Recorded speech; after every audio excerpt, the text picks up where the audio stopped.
ஓம் ஸ்ரீ குருப்யோ நமக. நன்றாக குருவாழ்க, குருவே துணை. பரபிரம்ம ருத்ரகாயத்ரி ஞானஸ்தலத்தின் நண்பர்களுக்கு வணக்கங்களும் வாழ்த்துக்களும். இந்த பதிவு ரிஷபலக்ன நண்பர்களுக்கு குரு பயிற்சி பற்றி பதிவு. நம்ம மே மாதம் 14ஆம் தேதியிலிருந்து ரிஷபராசியில் நம்மளுடைய லக்னத்திலிருந்து குரு 2ஆம் இடத்துக்கு போகிறார். 2ஆம் இடம் என்பது குடும்பம், தனம், வாக்கு. இந்த இடத்துல நமக்கு குரு போகிறதுனால என்ன நடக்குதுன்னு பார்ப்போம். முதல்ல இந்த குரு பயிற்சி யாருக்கெல்லாம் பார்க்கணுங்கிறத முடிவு பண்ணிக்கணும். நமக்கு திசாபுத்தி அந்தரம் சூட்சுமம்னு இருக்குது. நம்ம ஜனன ஜாதகத்தில் பிறந்த நட்சத்திரத்தை பேஸ் பண்ணி ஒவ்வொரு திசையாக இப்போ மாறிக்கிட்டு வந்திருக்கோம். இப்போ இன்னைக்கு வயதில் நமக்கு என்ன திசை ஓடுது, என்ன புத்தி ஓடுது, என்ன அந்தரம் ஓடுதோ அந்த பலன்களை தான் நம்ம அனுபவிக்க இருக்கிறோம். அப்படிப்பட்ட திசா புத்தி அந்தரம் சூட்சுமத்தில் இந்த குரு சம்பந்தப்பட்டிருந்தால் மட்டும் இந்த குரு பயிற்சியை பார்க்கணும். எல்லாரும் பார்க்க வேண்டிய அவசியம் இல்லை. இதை முதல்ல சொல்லிடுறேன். அப்படி இருக்கும் பொழுது எனக்கு புத்தி நடக்குது, அந்தரம் நடக்குது, குருவுடைய சூட்சுமம் நடக்குதுங்கும்போது நம்ம ஜனனஜாதத்துக்கு குரு எப்பேற்பட்டவர் அப்படிங்கிறத பார்க்கணும். இப்போ ஜென்ரலாக பார்க்கும்போது ரிஷபலக்னத்துக்கு குரு 8ஆம் அதிபதி, 11ஆம் அதிபதி அப்படின்னு நம்ம சொல்கிறோம். அது அந்த 8ஆம் வீடு அந்த குருவனுடைய வீடுங்கிற மீனிங்கில் நம்ம சொல்கிறோம். ஆனால் உண்மையிலே நம்ம பிறந்த ஜாதகத்துக்கு குருவனுடைய பங்களிப்பு என்ன அப்படின்னு பார்க்கும்போது நட்சத்திர ரீதியாகத்தான் பார்க்கணும். இப்போ நட்சத்திரம், குருவனுடைய நட்சத்திரம் எங்கே இருக்குது? நமக்கு 2ஆம் இடமான மிதுன ராசியில் புனர்பூசமாக இருக்குது. 6ஆம் இடமான துலா ராசியில் விசாகமாக இருக்குது. 10ஆம் இடமான கும்பராசியில் பூரட்டாதியாக இருக்குது. இந்த 2ஆம் இடம் என்பது நமக்கு கையிருப்பு பணத்தையும், நாம் சம்பாதிக்கக்கூடிய பணத்தையும், நாம் தொழில் மூலம் நாம் எந்த அளவுக்கு பணத்தில் டெவலப் ஆகிறோங்கிறதையும் குறிப்பிடுது. பணம் சார்ந்து வளர்ச்சின்னு எடுத்துக்கணும். இந்த 6ஆம் இடம் என்பது நாம் செய்கிற வேலையை குறிக்குது. அதே நேரத்தில் அகம் சார்ந்து நம்மளுடைய உடல் ஆரோக்கியத்தையும் நம்மளுடைய பகை உணர்வையும் குறிக்குது. நெகட்டிவ் எனர்ஜி அப்படின்றது எல்லாரோடையும் எல்லாருமே நட்பாக இருக்க முடியறதில்ல. அதுக்கு 6ஆம் இடம் அந்த வம்பு, வழக்கு, பகைங்கிற விஷயத்தை கையில் வச்சுருக்குங்கிறத புரிஞ்சுக்கணும். அது மாதிரி கடன். இந்த 2ஆம் இடத்துக்கும் 6ஆம் இடத்துக்கும் தொடர்பு என்னென்னா, பணம் வருது, அது நம்ம சம்பாதிச்ச பணம், கடன் மூலமாக வந்த பணமா, சம்பளமாக வந்த பணமா அப்படிங்கிறத குறிக்கிறது தான் இந்த 6ஆம் இடம். 10ஆம் இடம்னு எடுக்கும் பொழுது நாம் ஒரு தொழில் செய்கிறோம். என்ன மாதிரி தொழில் செய்கிறோம்? உற்பத்தி சார்ந்த தொழில் செய்கிறோமா? மூளை உழைப்பு சார்ந்த ஒரு பதவியில் இருக்கிறோமா? ஒரு இடத்துல நம்ம ஒரு மேனேஜ்மெண்ட் பார்க்குறோமா? ஒரு இன்ஸ்டியூஷன் நடத்துகிறோமா? இதெல்லாம் 10ஆம் இடம். அப்போ இப்படிப்பட்ட கான்செப்டை தான் குரு வச்சுருக்காரு. அவருடைய நட்சத்திரம் இருக்கிற இடத்துக்கு அவர் வர்றாருங்கும்போது இது நமக்கு சிறப்பு தான்.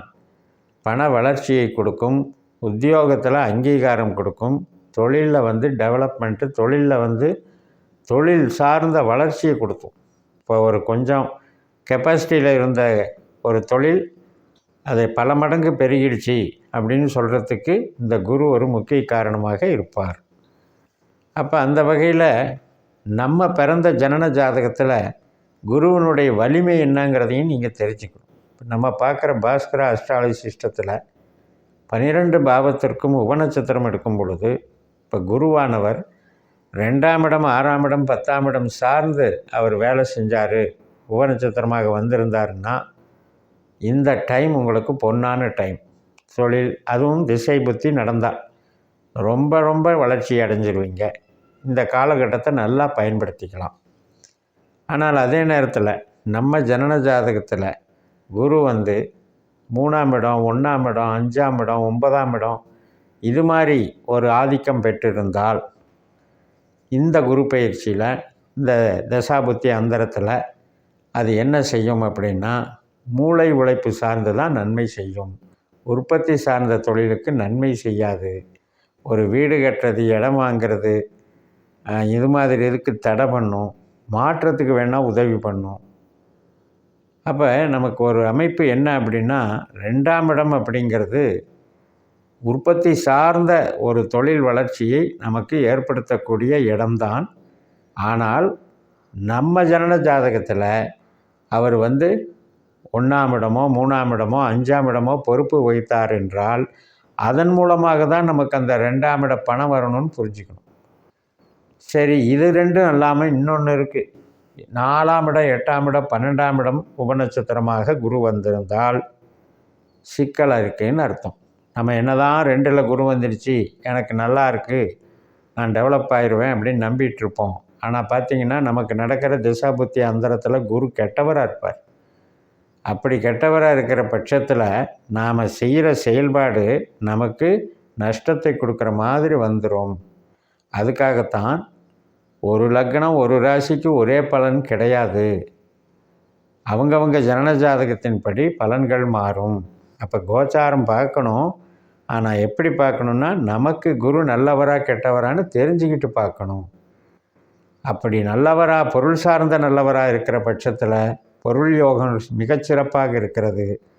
அதே போல் மூளை உழைப்பு சார்ந்து, அறிவு சார்ந்து, உறவு சார்ந்த நல்லவராக இருக்கிற பட்சத்தில் நமக்கு நன்மைகள் நடக்கும். இப்போ ஒரு உறவினர் இருக்கார். இப்போ ஒன்றுமில்லை, கணவன் மனைவிக்குள்ளே கணவனால் மனைவிக்கும் லாபம் இருக்கும், மனைவியால் கணவனுக்கும் வரவு இருக்கும், ஏதோ ஒரு அசட் இருக்கும். அதே மாதிரி குழந்தைகளால் புகழ் கிடைக்கும், மூத்த சகோதர சகோதரிகளால் ஏதாவது ஒரு வருமானம் இருக்கும். அப்போ உறவு சார்ந்த வருமானத்தையும் எடுத்துக்கலாம். நாமளாக கலை சார்ந்த உழைப்பு பண்ணுறோம் இல்லையா, ஒரு க்ரியேட்டிவிட்டி மைண்டை வச்சு நம்ம உழைக்கலாம். கமிஷன் வகையில் உழைக்கலாம், கன்சல்டிங் வகையில் உழைக்கலாம், ஐடி வகையில் உழைக்கலாம். இந்த மாதிரியெல்லாம் உழைக்கிற ரீதியாகவும் பணம் வருங்கிறத அப்படியும் புரிஞ்சுக்கலாம்.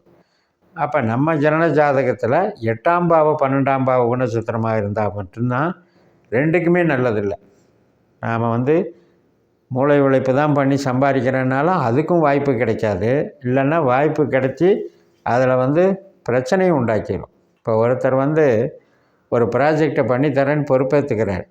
பண்ணி அது கெட்டு போகுது. அந்த ப்ராஜெக்டு அது எஃபெக்டாக இல்லை, அதனால் அது ரிஜெக்ட் ஆகுது. அது ரிஜெக்ட் ஆகும்போது இவருக்கு எவ்வளவு கால விரயம், எவ்வளவு பண விரயம், எவ்வளவு உழைப்பு விரயம். அப்போ அந்த விஷயத்தை அது செய்யும். அதனால் உங்கள் ஜாதகத்தில் குருவானவர் 8ஆம் பாவ 12ஆம் பாவ தொடர்பில் இருக்காராங்கிறத நம்ம பாஸ்கர் அஸ்ட்ராலஜி சிஸ்டத்தில் நீங்கள் கணித்து பார்த்துக்கோங்க. அதை தெரிஞ்சுக்கிட்டு கோச்சாரத்தை பயன்படுத்துங்க, திசாபுத்தியை பயன்படுத்துங்க. திசாபுத்தி அந்தரத்தின் வழியாகத்தான் நம்ம குரு பயிற்சி பார்க்கணும். திசையிலையோ புத்தியிலையோ அந்தரத்துலேயோ குருவே வரலைன்னா நீங்கள் குரு பயிற்சியை பற்றி பார்த்து ஆக போகிறது ஒன்றுமில்லை. உங்களுக்கு என்ன திசை நடக்குதோ அந்த திசைக்குரிய கிரகம் கோச்சாரத்தில் எங்கே இருக்காருன்னு பார்த்து செயல்படுங்க. இதுதான் நட்சத்திர ஜோதிடம் என்று சொல்லி நிறைவு செய்கிறேன். இந்த சேனலை சப்ஸ்கிரைப் பண்ணி ஷேர் பண்ணுங்கள். உங்கள் தனிப்பட்ட ஜாதக பலாபலன்களை என்னுடைய வாட்ஸ்அப் நம்பரில் தொடர்பு கொண்டு பலன் பெறுங்கள். உங்களிடமிருந்து விடைபெறுகிறேன். உங்கள் ஜெயம் எஸ். நன்றி, வணக்கம்.